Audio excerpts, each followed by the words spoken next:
Yes, okay. Exodus Movie Productions. Kasoke tukutuseka akalanka neno na yedi coming soon. Times Media Uganda. Kakati gatandika nga amawulire ameekusifu. Omwana okubandi yazaalibwa mu kibira masekati.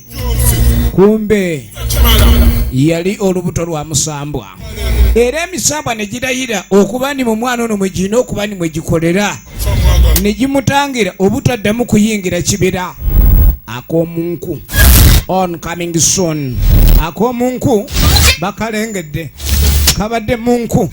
Kabadde kakiko. Kaliwo kalabire takogwa n'ensimbu tukyalengera kalango. Baali tebamanyi nti omwana ono waliwo ekimuleega.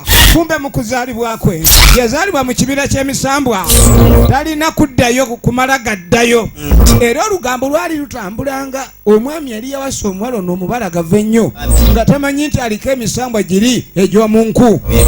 Bw'afuuka omusota gwe woomulabira avaako bw'alengera enkoko amagi gasinga okwagala. Kale muntu ndaba kyono eno nno firimu eri ku coming soon. Soona tuyikutuusako omwaka akafaananyi g'omukyala gwe wawasa ekiraafuuka ttimba aleekaleeka Akomunku.